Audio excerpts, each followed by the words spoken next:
welcome to the Oh So Spurs podcast. We are joined by the brilliant Vince Rugari, author of the wonderful Ange Ball, which you'll see in every episode behind me. And Johnny, you got your copy too, right? Yes. Right. Yeah, so you haven't Close read up. it, Yeah. and you don't like Ange. It's probably because you haven't read the book yet. It's a very good book. So go get it. But anyway, how are you, Vince? Yeah, good, mate. Brilliant is a good start, so I'm sensational. Yeah. Thanks for having me on. And I agree. Everyone should. It was interesting. I had a interaction with someone on Twitter yesterday, and it's so insane sometimes, the discussion around Spurs and Ange at the moment, and it's almost like having written an entire book about him and I can recall almost his entire coaching career, with the exception of probably, most of the stuff before Brisbane Roar, off the top of my head, because I lived through it. And to some people, it's like, well, that's bias, as opposed to that is a deeper knowledge of facts, which is a great summary of maybe the world we live in at the moment. Yeah. But anyway, it is what it is. Yeah, I mean, you get someone who's like, well, I coach my little league, so I know more than Ange. And you're like, yeah, but you know more than me, admittedly, because I don't coach anyone. But to say you know more than someone with an A license who's won like 12, if I pop you in Japan, are you going to go and win the league title with the team at the bottom? Anyway, we'll get into that stuff in a bit, because I want to say hi as well and introduce Johnny and Deej. Johnny, how is Dublin? You survived the massive storm over there. You good? All good, yeah. Survived massive storm, just about getting over Leicester. That's a little bit more of an impact. That was my least favourite game of the season. Yeah. Your least favourite game of the season so far. So far, yes, Deej. Thank you for that, Deej, yes. What jolly thought. But how are you, Deej? Are you slightly happier in sunny California? Oh, yeah, definitely. I love having my weekend cut in half by waking up at like 6 a.m. to watch, 30 minutes of good football. Oh, yeah. We're not. This isn't the Leicester moratorium. We don't have to talk about it too much. Mate, 6 a.m. is better than what I got to deal with. So I didn't watch the last couple of, thank God, the last couple of games in full, because they happened at 1 a.m. here. But that doesn't mean I don't experience the pain of it all. Like, listen, you go to bed on a Sunday night knowing that the game's on at 1 a.m.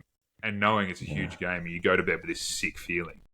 And then I couldn't sleep properly. Everton or Leicester, I couldn't sleep properly. I remember waking up probably at around, 3:30 a.m. the other morning after the Leicester game. And I knew that obviously the game had been played, checked my phone, saw the score, tried to get back to sleep, and it was just like madness. Oh. And then just the rest of the day, you wake up and it's like you just feel like straight up vomiting.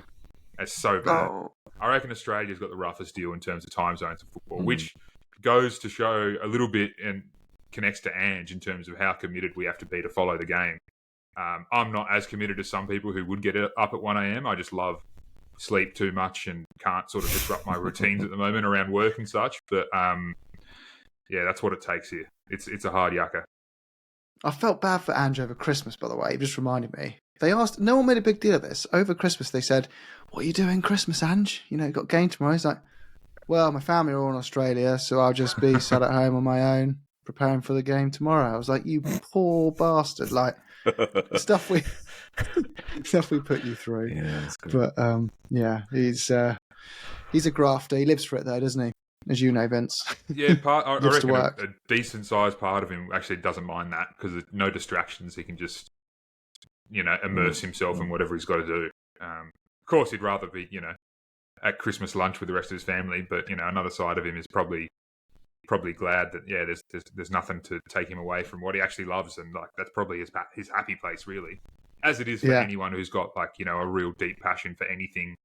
When you've got the opportunity to just sink into it, sometimes the rest of the world doesn't matter, does it? It doesn't. No, I guess like no one's priority is more important than your own priority, and that's all individual to who you are. But I think this part I've been really excited about, because I think it's an opportunity to talk to an audience who understand Ange at a deeper level, and they want to discuss him at the deeper level. But the mainstream media, like we discussed before, Vince, is kind of, they take Ange at the kind of like some weird face value that's largely him ironically taking the mick out of them and putting on this persona that, I only do one thing in football. I play this one formation in this one way. I don't know anything else about the game. One day I just woke up, copied and pasted Pep's tactics, and winged my way through a few championships, and here we are. We're in the Premier League. What the hell's going on? But we know there's much more to the man beneath that surface, and there's strong reasoning, I think we feel on this pod. And yeah, Johnny, Deej, jump in and say if you disagree, but there's far more upside for the football club to see through a period of adversity with him and give him an opportunity to show us that, he has been impacted by injuries and things outside his control that can be, fixed with some patience and some support, because he hasn't been fully supported by the club from top to bottom. He's been supported in some ways, and he has made some mistakes. So I think we get this as well. But people go like, you mentioned before, he has a flaw in his character. He is not perfect. Like when he gets prickly with the press and things get tough, like you've mentioned that before, right? We're not saying he's perfect. No, I wish he wouldn't do some of that stuff as well. Like particularly with the fans in the tunnel. I think the Leicester game, like doubling back and getting up and being like, who said that and all that. Like, I do wish he wouldn't do that, and I do wish he wouldn't hit back sometimes. He did it a bit in the Socceroos towards the end when things were, really high pressure. It's all right to bite back at a question you don't like, but it's another thing to sort of bite back at an innocent question so that you've read something into it that's not there. But we've all got flaws, and that's could be worse, I'd say, in terms of character flaws than that one.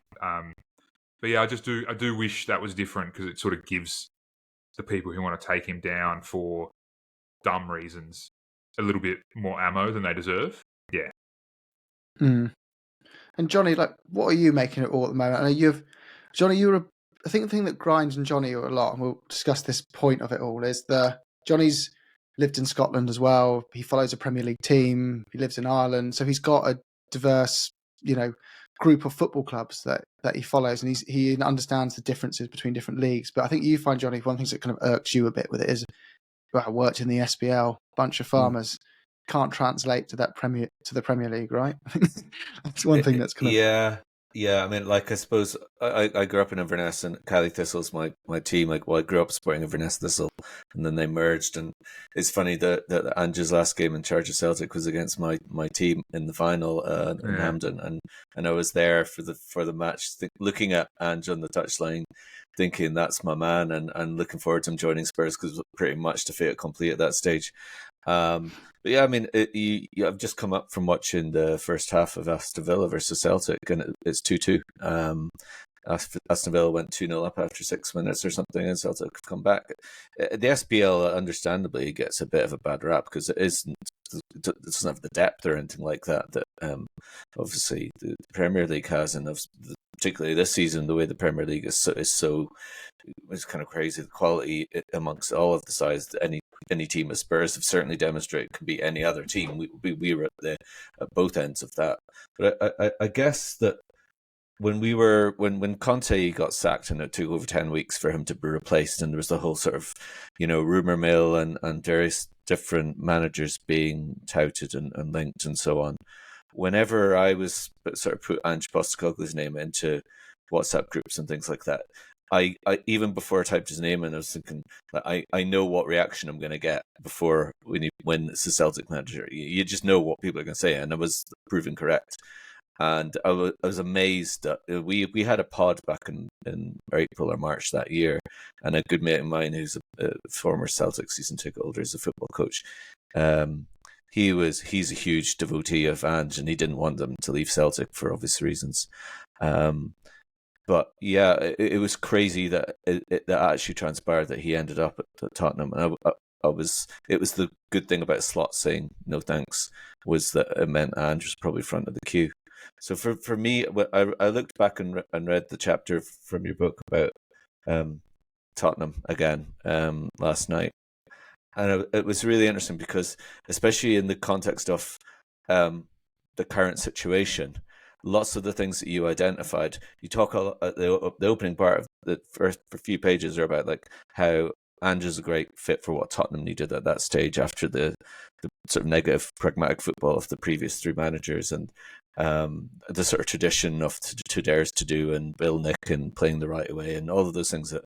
And Ange, in the sort of romantic idealism of how he wants to play football, is a really obvious match for Spurs. And also at that point, Spurs were a pretty good match for him because of, you know, the needs that we had. We needed that football again. He needed a project that was going to be challenging. And you used the phrase that most managers would run a mile from the sort of like setup at Spurs, that maybe the way that Levy has proven maybe not to back people. The fact that there was like Kane was wanting to get away, we hadn't won a trophy for so long, and the squad was so bloated and everything else. And it was like, so when you're a Spurs fan and you're living and breathing all of these things, it's like for somebody who maybe doesn't have the same affiliation to see all of the things that we know so well. What I'm interested in now in this situation we have is the line that you have towards the end of the chapter where you say that we've seen this movie before and the ending is worth it. Now, like the three of us who are here with you tonight, I think still subscribe to that point of view. But when you're listening to so many other podcasts, or you're, you know, listening to certain other fans in the group, there's obviously a very large group of people who are getting increasingly skeptical and really run out of belief, and buying into this sort of media narrative, like we were saying before, but particularly people who maybe don't have the knowledge, the Carragers and the Nevilles, who said initially that Ange was playing football the right way, and all of these, they were full of praise, and he was kind of the newest kid on the block, and it was fresh and exciting, and obviously we had that amazing start.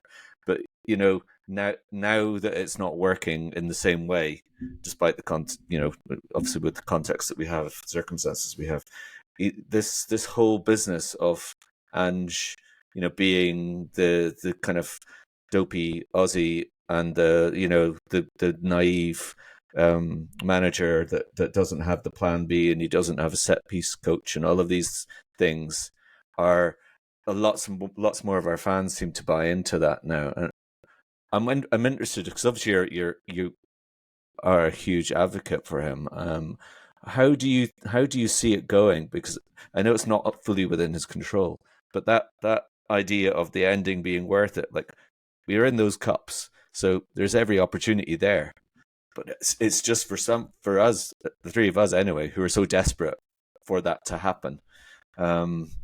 Like we still see that possibility. But how would you convince people who are less open to that scenario?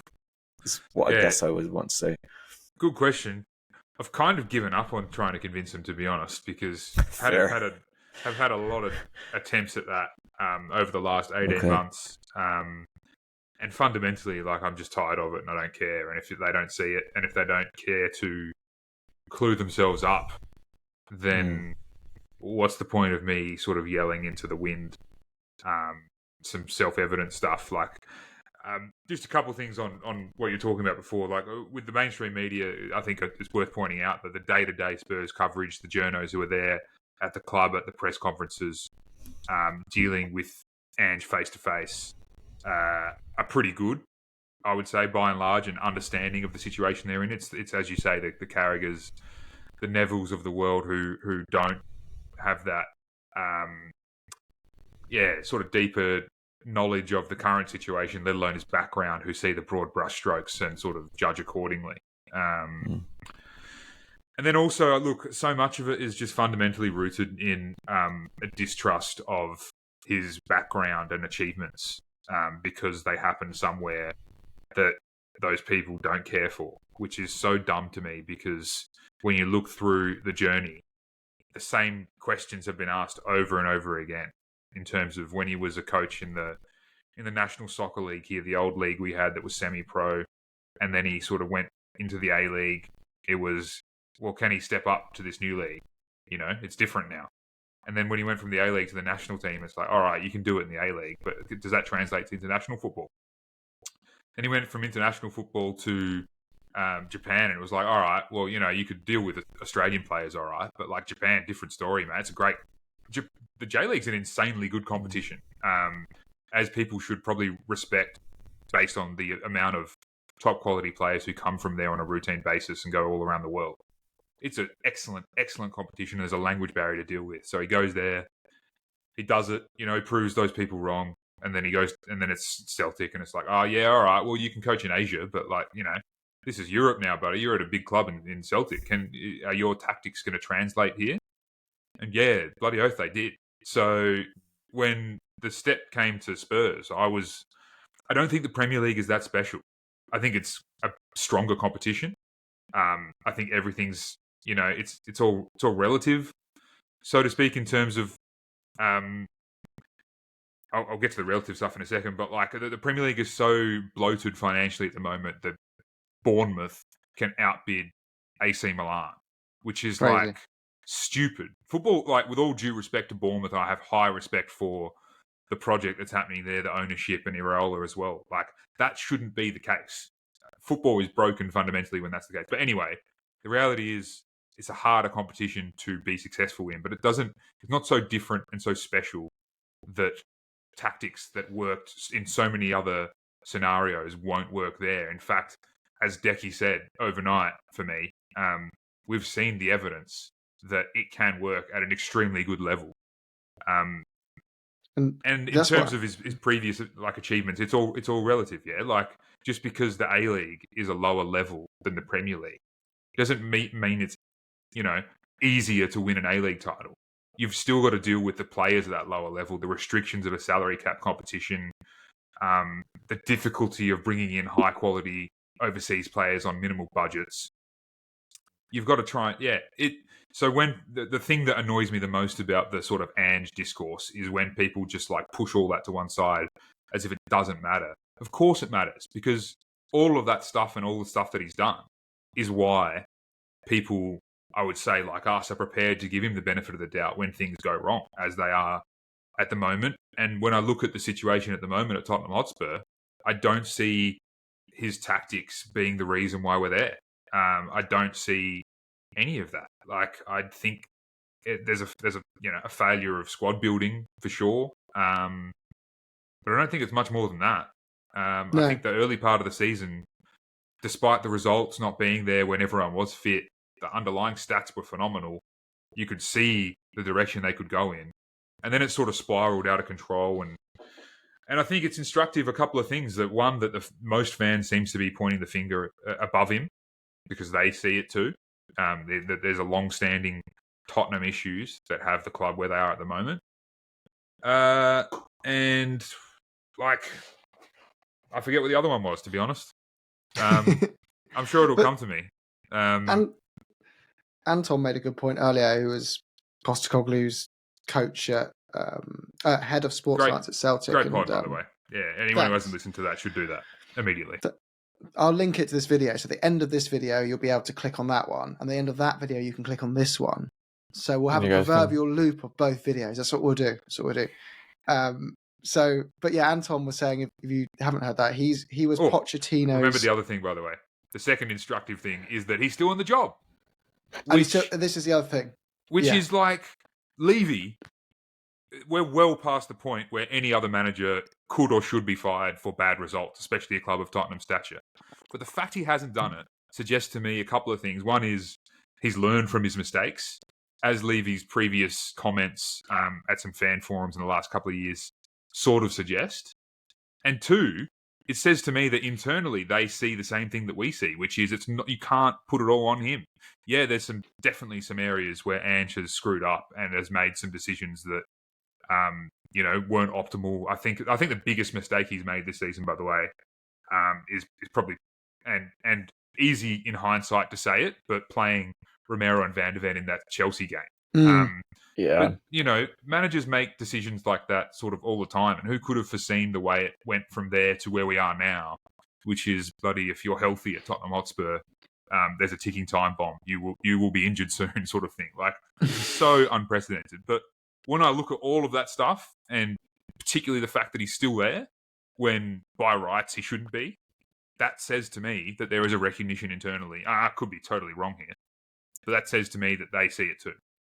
Oh, yeah, I'd like to have a point from earlier, but I'd like to expand on that a little bit. I think that's good. I think it because obviously if you listen to whatever people talk, you can listen to what Decky said earlier, and or like realistically what any of the players have said in any of their interviews, especially during this injury crisis. It's that you like, and we've seen this time and time again like with other clubs, like with Ten Hag, players obviously down tools for Ten Hag.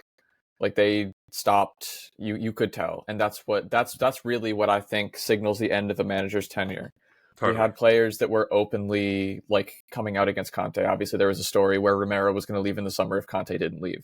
That kind of stuff is not happening under Ange. And I think that that's a very positive thing, is because I think the that opposite's happened, hasn't it? Like Yeah. bloody Romero almost said the opposite in terms of if he doesn't get backed, he suggested from memory that he might leave. You know what I mean? Which is like flipped on its head. Yeah. oh, absolutely, yeah.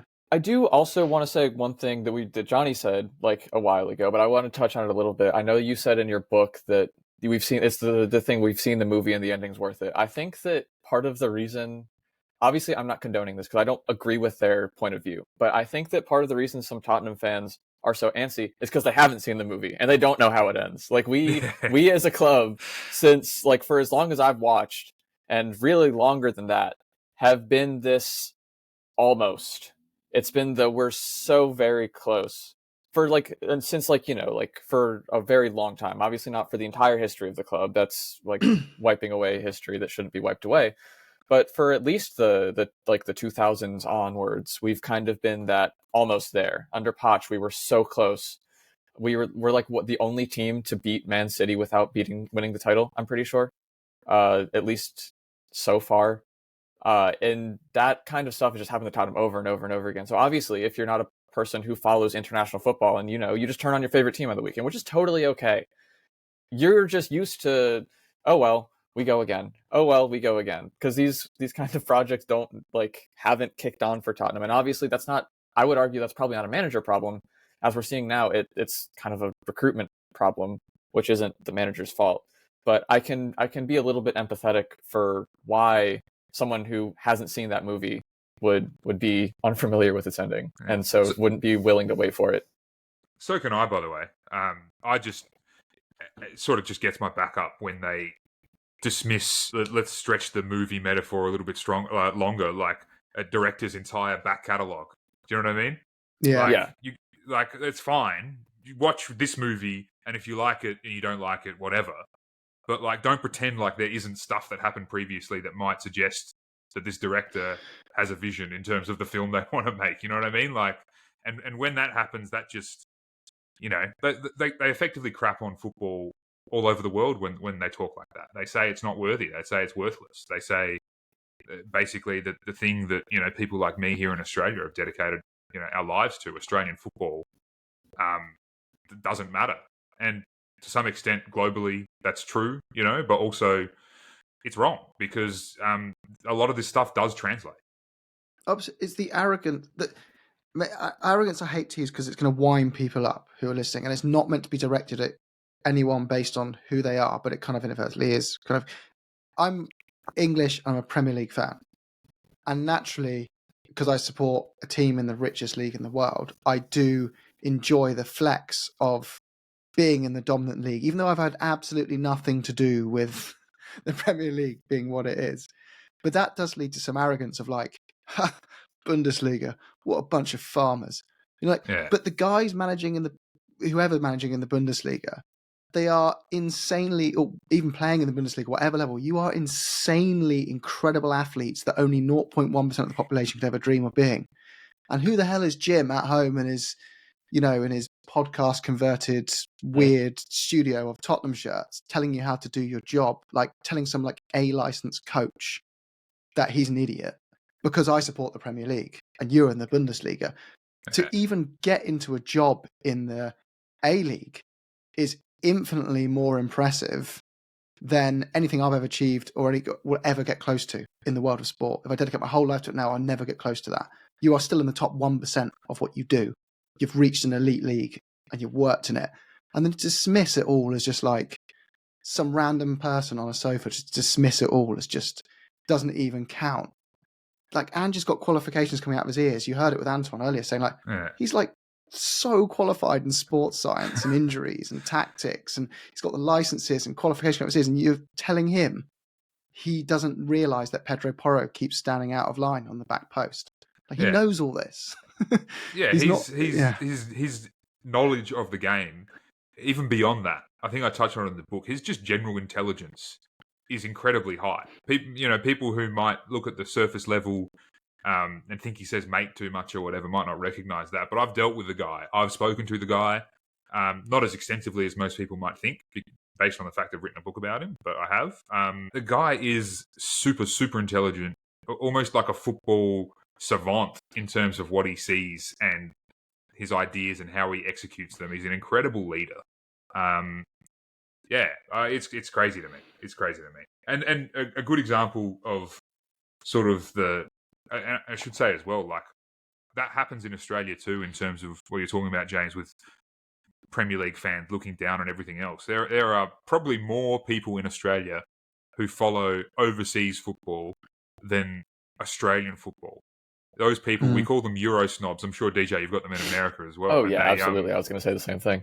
Yeah, and it's like, we're talking about Australians who will follow a club that they've never been to their whole lives and act like they were born around the corner from that stadium and all that sort of stuff. And that's fine. Look, follow football the way you want. But what kills me is when those people, particularly Australians, will look at the A-League and be like, isn't it? That's why I don't follow it, because shit. It's like, what are you talking about? Like, that's our league. Like, get on board. Like, don't dismiss it out of hand, or don't get on board, whatever. But don't act like it's so much lesser. Like, of course, it's lesser in quality, but it's ours. Yeah, exactly. And you should support the people who come from it. Insane to me. But yeah, just one more point on all of this. Iraola. Everyone wants Iraola, right? And it's really possible that he could become the world's best manager in the next period of time. I think he's an excellent manager. What he's doing with Bournemouth is excellent. Amazing. I might need to double check this, but the last time I checked his honours section on Wikipedia, he's won one trophy, a Cypriot Super Cup. Ange has won stuff everywhere he's been. And say what you want about where he's won it. Say what you want about Cyprus. But to just pretend like that is worthless, to me, is not only disrespectful, but just downright stupid. That's how I feel. And as like Anton said, he's an A licensed coach, and he was saying, like, tactics translate between leagues. You just need higher quality players, and that's the only difference the money really makes between the Premier League and the SPL. You've still got equally capable tacticians and coaches in the A League, in the SPL, in the Premier League. You've got elite people in there. The difference is the levels of player they can attract to perform on those actions, and to the higher standard they can act on them. And that's the bit, ironically, that feels like it's letting Ange down. It's like, oh, we've seen glimpses of this.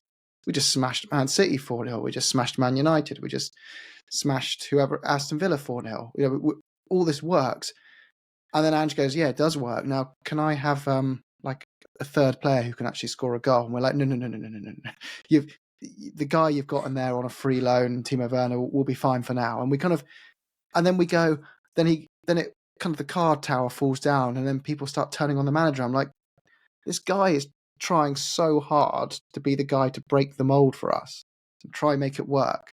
And he knows the second he points upstairs and says, the board won't back me, he's gone. So he won't do that, even though I'm sure he'd love to do it. I'm sure too. He's fighting with every inch to keep in his job so he can turn this around and make it work for us. And about 20-30% of our own fan base are trying to hound him out the door. And that's the bit that gets my back up. It's like, although I would say a lot of them, to be fair, Johnny D, we speak to them, who are saying, I don't think the guy's going to make it work, but whatever. I'm not going to be toxic. I'm going to let him see this through. And full respect to those people. I'm not speaking on behalf of everyone there, but yeah, that's what gets my back up. I think that it's interesting because, like, in terms of the wider picture of Spurs at the moment, as you said earlier on, like, there's a recognition probably that the ownership and the chairman is a bigger target than the manager at the moment, but there is still a growing proportion of the fans who are jumping on and have run out of patience and have given up on Ange. I think what I've listened to what all you guys have been saying for the last little while, talking about his intelligence and other thing that you had in that chapter when you're talking about, and it brought me back to that sort of heady days when he came in the door and everyone was falling in love, and when we'd go to the stadium, Jim, myself, Si, who are on the pod, like we have season tickets. That period at the start of last season was incredible, and people there with their sort of cork rimmed hats and their Aussie flags and singing the Robbie Williams song and everything else. It was amazing time. But have you seen Better Man, by the way? Better Man. No. Great movie. Oh, the monkey CGI. Yeah, the one that did not catch on at all in the US. But I still want to go see it. Your loss over there, man. Incredible movie. Anyway, sorry to interrupt. No worries.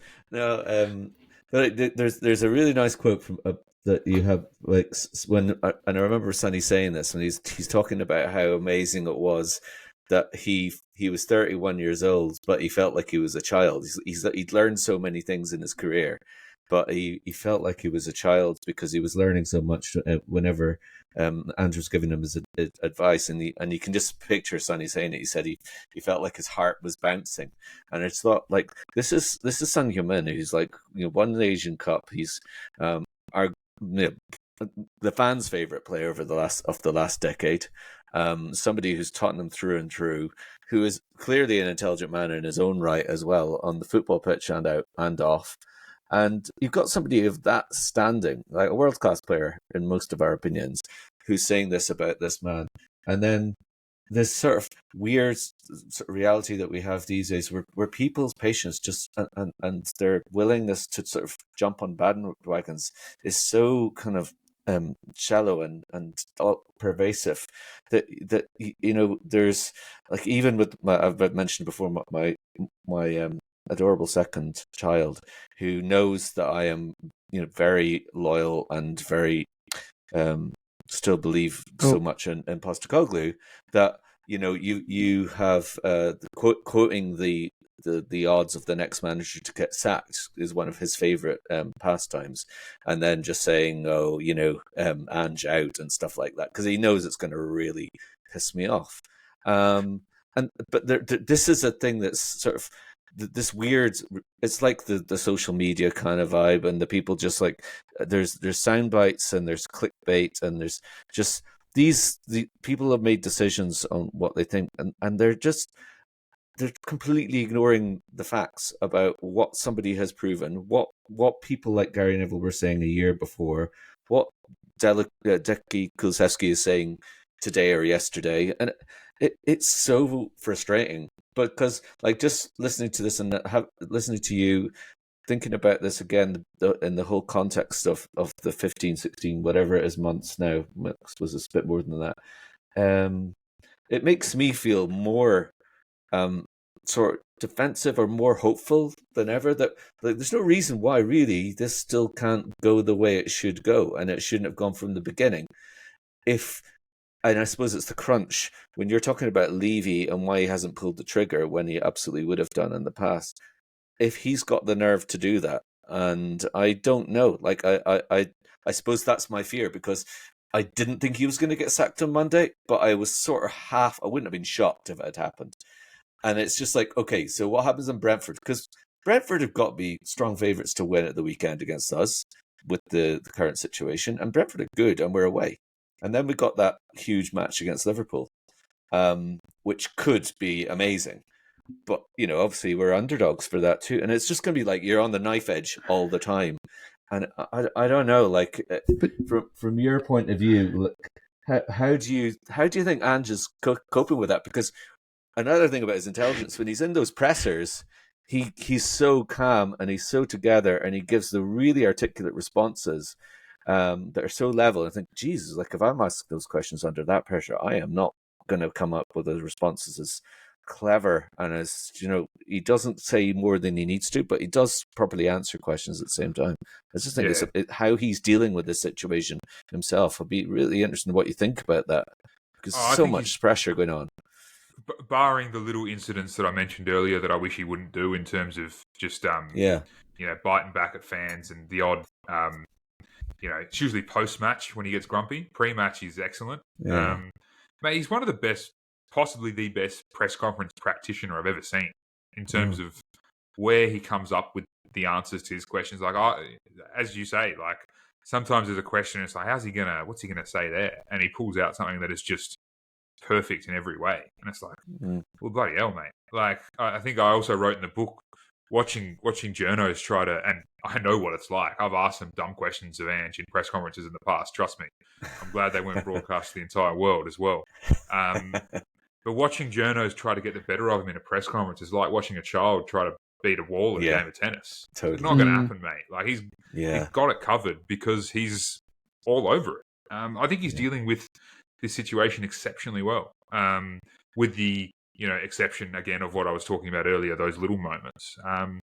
His leadership, unbelievable. That's why you've got Decky, Romero coming out publicly and backing him. That's why you've got probably potentially even Levy and the people in the back room seemingly in his corner still, because he's got the ability to do that. It's out of control. And I'll get this question to you guys. Like, can Levy even sack him now? Like, of course he can.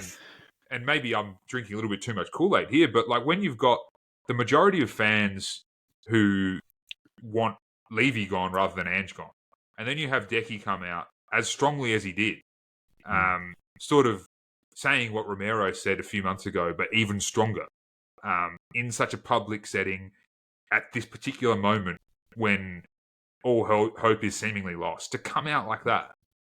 I can't see how firing Ange, even if they were to lose the next couple of games, would result in anything other than this being way worse for Levy.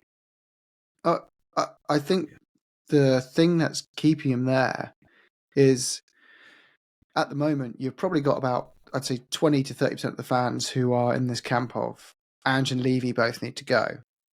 And then you've got the other, you've got about 50% of the fans are in the camp of, I want Ange to stay and Levy to, I'm done with him. Just based on the way he's hung Ange out to dry, I'm just so fed up that I'm getting to the point where I'm Levy out myself. That's what people are thinking. Yeah. And he knows Daniel I can't believe Levy, by the way, signed off a letter Daniel instead of Levy, and now we all call him Daniel. It's stuck. But anyway, Daniel knows that if Ange goes, suddenly it goes from 20, 30% of the stadium to 70, 80% of the stadium. Yeah. Who are like, I'm so done with you. Yeah, because we've been the staunchest kind of like protectors of how the club has grown under ENIC, how the benefits of that. We accept the drawbacks, more expensive tickets, losing some of the soul of your club, all that stuff. But we feel like there's been many things to defend and they deserve some credit for. But if he pulls the trigger on Ange, I think people like us, we suddenly step to the other side, and that stadium 100%. And that fan base around him gets very, very toxic. I'd like to think the fans still have that influence, but I hope that is one of the things that's keeping him afloat. I mean, I think the fans definitely do have influence, because you can tell there's a vibe shift. Because, like you said, Decky today said we need players. Basically, he said it without saying it. Ange in press conferences from the beginning of January to now has gone to, we'll get it figured out, to we're kind of playing with fire if we don't do this, to guys, we kind of need some players here. Like, we're getting to the point where you can hear for the past whatever games it's been, you can hear on the TV. Obviously, I'm not there, but I can hear on the TV. You can hear the Levy out chants, the I don't care about Levy, he doesn't care about me chants, which couldn't have picked a more perfect player to finish that song off with. That's so true, dude. After what he said today. But you can see that kind of stuff I think is boiling over into the locker room, and probably if it's in the locker room, it's in the upper management's mind as well, which is why I agree. I think it's part of why Ange hasn't been sacked yet. But I think the players have gotten a bit of a siege mentality, which is good, obviously. But I think it's interesting that it is kind of, at this point, I think the players themselves also feel a bit hung out to dry. If assuming Kulusevski speaks for the team, which I don't think is unreasonable to assume. There's another possibility as well, by the way, which is that everything that Ange is saying in press conferences is true in terms of the club. Maybe the club really is trying very hard to bring players in, and for whatever reason, it's not happening. That's giving them the ultimate benefit of the doubt. But we can't discount that as well. That there's a lot we don't know and see about football in terms of stuff that goes on at a club, training pitch, etc., back room, and all that. It might be that it's really difficult at the moment to buy players. Maybe the fact that, Europe now bleeds into January in terms of what we'd previously call the group stage of the Champions League. That does change things. It's also, no doubt, extremely difficult to buy players when clubs that you're trying to buy them from know how desperately you need players. And they'll try and bend you over a barrel to take you for all you're worth. And when you've got a guy like Levy who doesn't like to be in that situation, that's another factor. And I'm just saying, Johan Lange and Scott Munn are also not idiots too. I'm sure they're trying extremely hard, particularly Scott, with a degree of history with Ange as well. And trust me, Scott Munn wouldn't want to be the Aussie guy who stays on after the Aussie guy gets sacked. Do you know what I mean? He will be as keen as anyone to make sure this works. Lange has got a reputation of his own to uphold. I'm just saying there's a lot we don't know, and all that I'm saying there could be bitten. It could just be that Levy just needs to spend a little bit more to get what he needs. But I'm just saying that other possibility remains a possibility, even if people don't want to believe it because they've got a view already on how the club is run or whatever. Yeah. It's interesting because, Ange has earned his position, and the reason he was brought in, as we were talking about earlier on, in terms of how he is a genuinely obvious fit for Spurs and the traditions of Spurs, the way fans want us to play, etc., and what his philosophy is. At least has a large proportion of the fan base, even when we've gone through some really tricky patches, when you come back in with a decent performance and a decent result, the Ange chants are starting again quite quickly, where probably in the past they certainly wouldn't have done with a different kind of manager who doesn't really fit the profile in the same way, doesn't play the same kind of football. And I guess the other thing, which you sort of alluded to, I know I've said before, when Conte didn't work out, and wasn't sorry to see him go, the way all of that ended, obviously, and it was horrible football to watch. But you just kind of felt, well, this really is, the next manager really is kind of the last throw of the dice, as far as I'm concerned, individually as a fan, in terms of patience with Levy, given the length of time we are now into the whole ENIC tenure. And, clearly, as Jim just said there's been huge growth and improvements in lots of areas of the club. But ultimately, it's a football club. It's about performances on a pitch. It's about winning matches and competitions and enjoying that process. And that's not happened. So for me, and I think for quite a lot of fans and people I know who would be big Spurs supporters, would be really, really angry. And I know that those of us who still believe in what Ange is capable of doing, so there's sort of a kind of a weird, unusual combination, I think, of circumstances that's maybe playing in Ange's favour. And it is, I suppose, the other thing that I would be interested in asking you when you're there is that, given the fact that he's walked away from jobs before, obviously the opportunity came up at Tottenham and he left Celtic probably a little bit earlier possibly than he would have wanted to, with the European kind of thing, not quite taken on to the extent it might have been. And then the Australia job, as well, in the past when they'd qualified for the World Cup. Could you foresee a scenario where Ange might say, sod this? What would it take, do you think, for him to maybe... Because I guess that's something that maybe some of us would be a little bit worried about, given the way that he's been treated and maybe the way some of the fans have... I don't know, I don't want to talk about my own fellow supporters, but what do you think about that sort of possible eventuality? I think it's a possibility. He's definitely got that in him. I doesn't feel likely to me. I think the circumstances around him walking out on the Socceroos were really unique and particular and related to sort of his own feelings about, the overall progression of the Australian game. And that's like, it's quite personal. You know what I mean? It's not, Sure. It wasn't just a job. It was something more than that. It was almost like his life's work, so to speak. And he just thought it wasn't getting as far, anywhere, at least as fast as he needed it to. That said, it's possible. I would find it hard to imagine he's so keen to look at what Spurs could be, with this club could be ginormous in global terms, and it's not super far away. And to walk out on that, I think, would be surprising to me, especially when all the players seem all in, all that sort of stuff. Like, It just feels you can't dismiss it, but I'd say it's more remote than what maybe some people are worrying themselves about. You know what I mean? It just feels like it'd be the most Tottenham thing ever to have. And because there's a comment scared me on YouTube on one of our videos, which was, I wish Ange would just walk away from Spurs, and in 18 months, he'll just be win a trophy of someone else, and Spurs still won't have won anything. And I was like, that actually depresses me, because weirdly I could see it happening. I've got no doubt that's what would happen, by the way. If they were to sack him, I've seen nothing through this whole process that makes me think he's lost capabilities or can't make this next step at this highest level. I see no evidence of that whatsoever. I see a club that is in a mess that is not all his making. Certainly, he's made mistakes along the way, but you can't.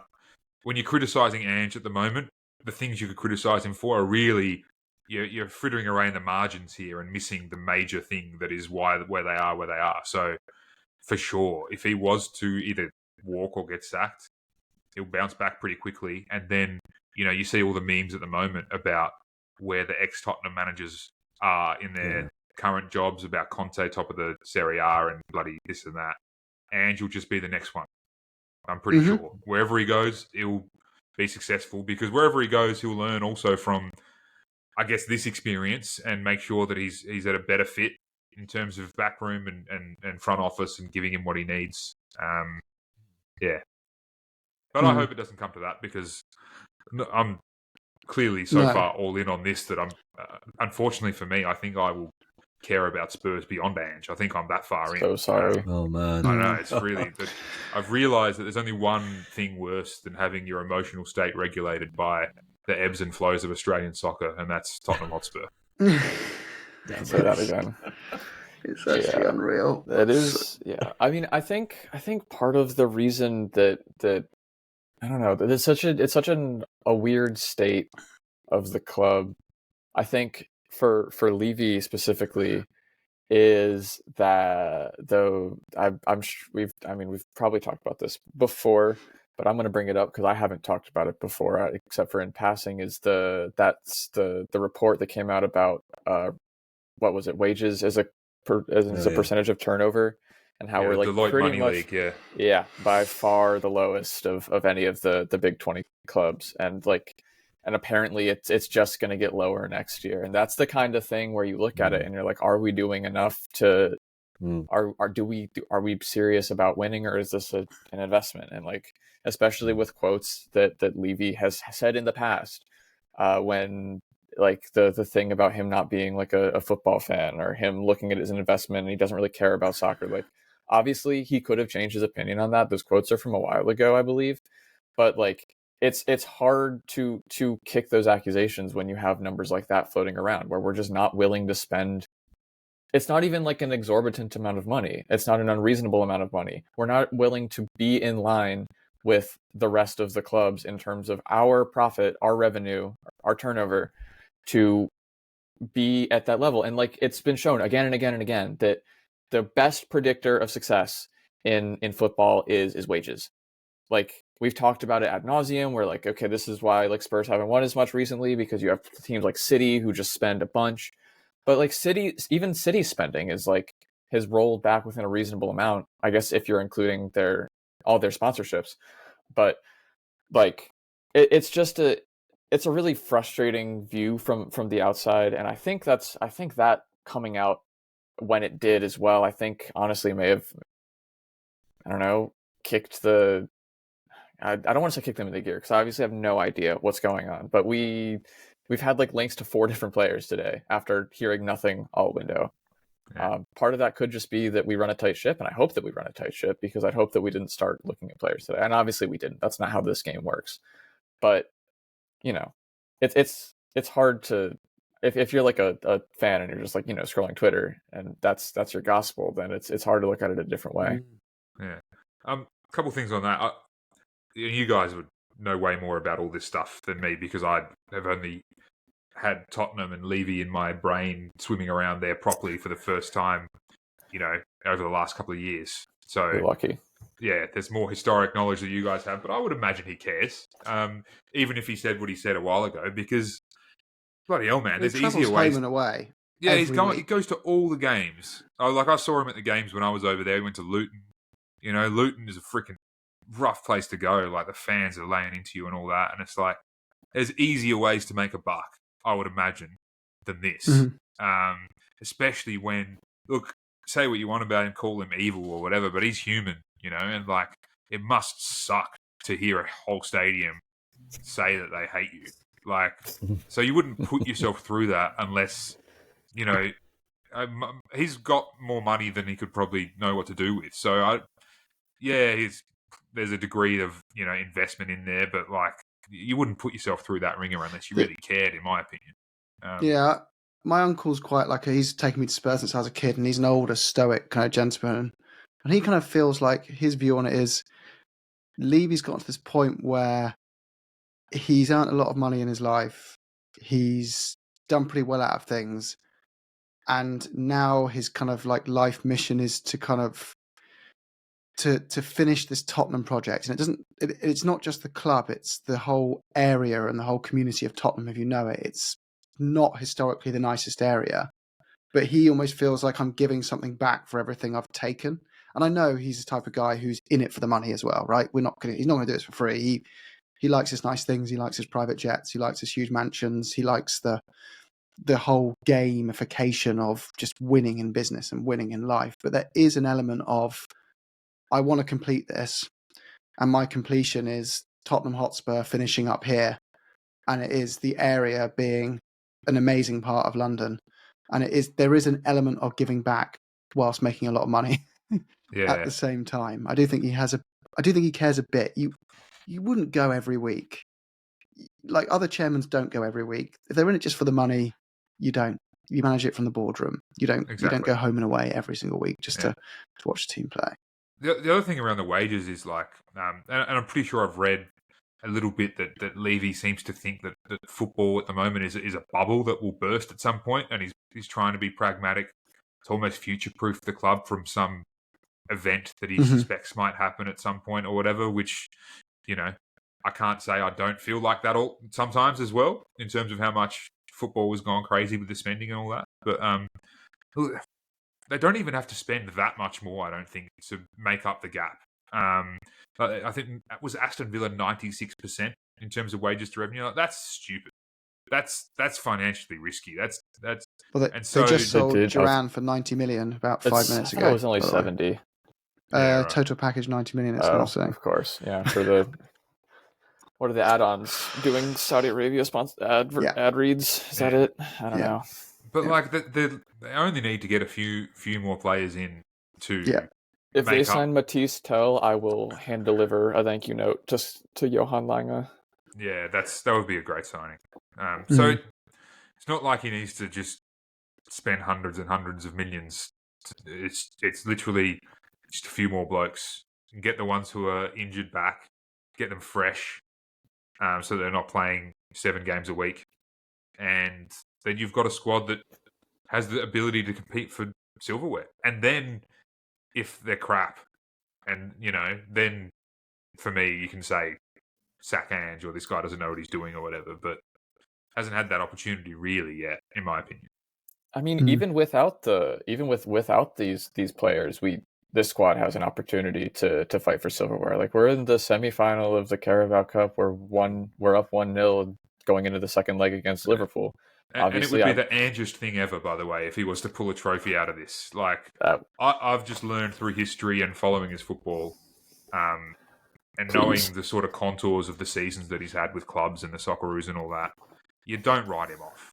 Even when you think it's all over and all the people, all your mates or all that are saying like, nah, mate, it's done, he's finished. Like, I've just learned not to write him off through the mistake of having written him off before, So this guy is, and just look at, I guess, the players. The fact that they're all on board suggests that there's that something there that could quite conceivably, even though it doesn't feel like it right now, and it certainly didn't feel like it on Monday, could become something bloody much sooner than we might appreciate. Like, when's the Carabao Cup final? Bloody like mid-March. Middle of March, yeah. That's like 7 weeks away. You know what I mean? Anyway, there's so much can happen between now and then, and everything I've said here could be proved wrong sooner than I'd want. But that's genuinely how I feel. Like, literally, the guy ekes into my working life. I find myself stealing bits of his team talks into my team meetings, and I even used it in one of his interviews because I remember his question was to him when because he was always a captain, wasn't he, as a player? He was always put into his natural leadership positions. Yeah, a couple of years in, he became captain at South Melbourne. Yeah, exactly. And he said to him, well, and so the interviewer said, well, like, you've always been a captain, you're now a manager, like, do you just love leadership? And I stole this line in an interview of like, why do you want to be a manager type thing or a leader? And he just said, I don't enjoy it, I'm just comfortable with it. I was like, that's just such an Ange answer. Like, you just take the ego out of it. It's like, no, I'm just comfortable with it. You know what I mean? I'm not doing this for me. I'm not doing this for an ego. I'm just really comfortable with handling the adversity in this situation. He's just always managed a way of bringing the floor down to a level where there's no excuses. It's not about him. It's just always like everything is just calm despite all the panic with him in a situation. I think it'd be mad to walk away from him. But he's built different, as they say. Yeah. Any final questions? Just a little stat there, which is quite interesting. Apparently, that Spurs have only had our first choice defence and goalkeeper fit for 16 Premier League games since Ange has come in. But obviously, but that's because he injures them personally. Well, that's true. Yeah. But the record with those 16, a massage board, and he whips them until their hamstrings sort of snap in two. No, but is my understanding. It's the only way to get Levy to sign some players. Yeah, well, that's true as well. I watched a pod and they were talking about the fact that he doesn't go to training, and this is like a fairly big pod. He doesn't go to training, and he does. I know, but because you see him in the videos, but apparently he just watches them on a camera, like that's CCTV or something. That's his body double. We hired a body double to make it. Sorry. He's definitely not active at training, by the way. Like not just at Spurs previously. His whole thing is standing off in the distance, arms folded, watching. But he's always watching. There's a good story from Mitch Langerak, who was the Socceroos backup goalkeeper towards when the Socceroos were qualifying for the 2018 World Cup. Matt Ryan he's been the number one for Australia for a long time, but they played this game in Iran against Iraq, and Mitch was off doing goalkeeping training with the other two guys to the other side of the pitch. And so Ange is standing near the outfielders and all that. Anyway, Mitch turns around. He makes eye contact with Ange for a split second. And I think the quote that Mitch gave was like, in that moment, I knew, like, I'm playing. Like, that was like, so, like, even the players are aware that even though he's not barking instructions or hugely involved in the drills and all that, he is watching everything. Nothing gets past him. South Melbourne players have said, like, he's always there watching. When you make a mistake at training and you think, like, he might have not seen it or whatever, you turn around, you look at him, and he saw it, mate. He saw it. Yeah, that's what. Go on, Sage. I was going to say, I think that this kind of digs into another reason why some more people might be Ange out, because like you see that we have a lot of injuries, and so your mind immediately goes to, it's because, and a lot of the injuries happen in training, which is unfortunate. But then you're like, oh, what the heck are they doing in training? I don't want the algorithm to get mad at me. What the heck are they doing in training? So then you see so then someone who just wants a few clicks on YouTube writes up this article that says, like, Ange training super intense, players injured left and right because of this, basically. Like, that's the gist of like the thing, and it goes around Spurs Twitter, so the aggregator accounts pick it up and they put it out with the ats of a guy who you've never heard of before, but no one cares. They don't read, no one checks their sources. And then you're seeing this from the same page that you see stuff from like David Ornstein and Fabrizio Romano and like Alistair Gold.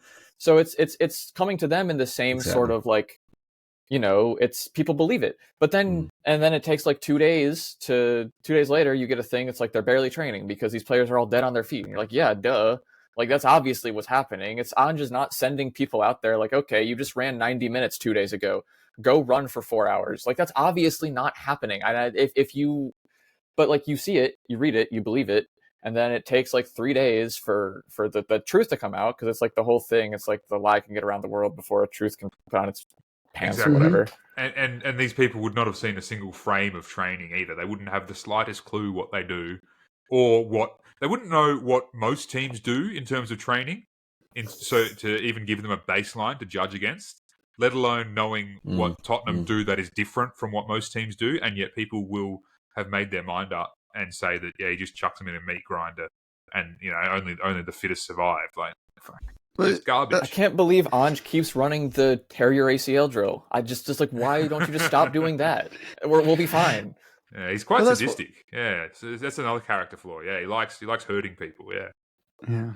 That's the other thing. It's like, it's just all coaches do the same thing with the training, and that's what Anton was saying. It was like, I don't know why people keep saying this thing to Ange about him like overtraining players and like standing from the sidelines. Like Pochettino, Redknapp, AVB, all of them, they don't sit around all day every day like watching the players train. When do you think they can get on with their tactical analysis, all their research, speaking to the chairman, all this other stuff? They're doing that most of the week, and then they normally have 1 to 2 days a week where they do turn up to training and they kind of bird's eye view it, but they empower and trust people who are better than them at certain things. And that's one of Ange's biggest strengths is, I'm not going to try be the data guy. I'm going to bring in a data guy. I'm not going to try be the fitness coach. I'm going to bring in a really good fitness coach.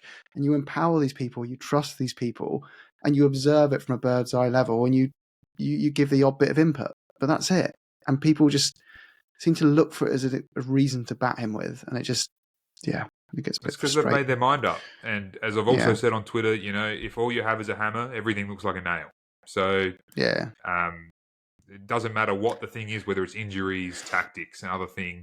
If you have decided he's an idiot who doesn't know what he's doing, then you can make that work in any department. We better wrap up there, though, guys. But Vince, it's been a pleasure to have you on. Thanks so much for joining us. Thanks, I know it was a bit of back and forth over the last few months to find the time with the time difference and stuff. But a lot of that's my fault as well. So we got there eventually. So thanks, guys, and keep up the great work. Pod's fantastic, sensible, level-headed, and always a great listen.